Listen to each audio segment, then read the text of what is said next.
Skriti Jezus me po današnji Božji besedi nagovarja na poseben način. Božje skrito v svojem stvarstvu. Marija obišče Elizabeto in pod svojim srcem nosi skritega Jezusa. In ko je Marija obiskala Elizabeto, se je njeno dete vzradovalo ob srečanju s skritim Jezusom. In Elizabeta je bila polna Svetega Duha. Sveti Pavel pa nam govori: mar ne veste, da je vaše telo tempelj Svetega Duha? Če je tako, potem se skriti Jezus po meni, po tebi, razodeva vsemu svetu, vsemu stvarstvu.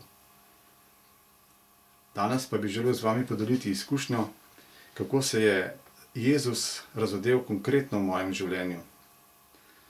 Pred leti, ko sem zbolel za rakom ščitnice, sva po enem letu ženo sprejela odločitev, da se odpraviva s skupino v Parelamonial z avtobusom. In takrat še organizem ni sprejemal zdravil in sem imel težave z splošnim stanjem telesa in duha, tako da je bila ta odločitev kar malo rizična, ampak odločila sva se in sva šla. Moram priznati, da sem več ali manj omagal že na poti, ker se je na avtobusu pokvarila klima. Seveda sodobni avtobusi nimajo oken in nam je bilo prijetno toplo, preko 40 stopinj. Jaz pa sem se ves čas zanašal le nase. Prvi dan Parelamoniala, drugi dan, vsak dan je bilo slabše, težje sem hodil, voda zastajala, prebava, nič ni več funkcioniralo. In tretji dan sem pač spoznal, da očitno ne bo šlo, da bo potrebno poiskati zdravniško pomoč. Nisem več govoril, 10 metrov premika je pomenilo zame cel podvig, to je težko razložiti. In nekako sem se odločil, da tisti dan še sodelujem pri sveti maši in po maši pač grem do medicinske, poiščem zdravniško pomoč. Pri sveti maši je bilo seveda tudi obhajilo, logično. In ko se je obhajalec približal našemu delu, prišel je na razdaljo morda 10-15 metrov, sem se odločil, da bom tudi sam pristopil k svetemu obhajilu in se spravil na noge, stopil do obhajila, prijel sveto obhajilo in se potem vračal na svoj sedež, ampak nekako nisem se mogel več usesti, ker sem bil tako šibak in sem padel pred sedežem dol, in ko sem bil na tleh, sem iz globočine svojega srca zavpil prvič, kar sem bil tam: Jezus, jaz ne zmorem več.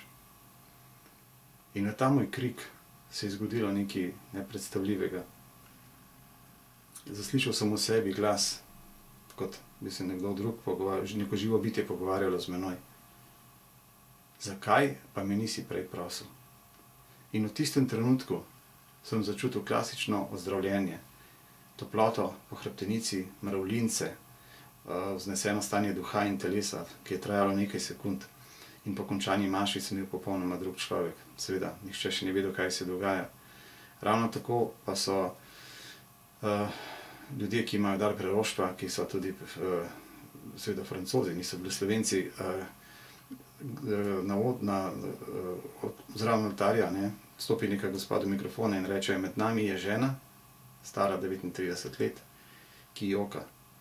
In Gospod ji sporoča, njene solze žalosti se bodo spremenile v solze veselja. Majda je jokala celo mašo in je takrat začutila, da so te besede namenjene njej. Ni pa še vedela takrat za moje ozdravljenje. In seveda po končani maši sem šel potem najprej na večerjo in sem se po 2 dneh spet najedel pošteno in potem šel peš 2 kilometra do prenočišča in naslednje jutro peš 2 kilometra. In nekaj 3-4 dni do konca je še trajalo to naše romanje, se vrnil domov in od takrat s ščitnico nisem imel več resnejših problemov. In Jezus skriti se razodeva vsem, ki zmorete svoje ponižno srce položiti pred njega, in kadar Jezus vstopi v srce, ga spremeni. Dokler pa upamo, da je naša moč dovolj za to, da zmoremo tisto, kar se nam zdi morda nepredstavljivo ali pa nemogoče, pomagamo. Jezus spreminja življenja in kdor se popolnoma izroči v njegove roke, bo z njim zmagovalec. blagoslovljene praznike voščim.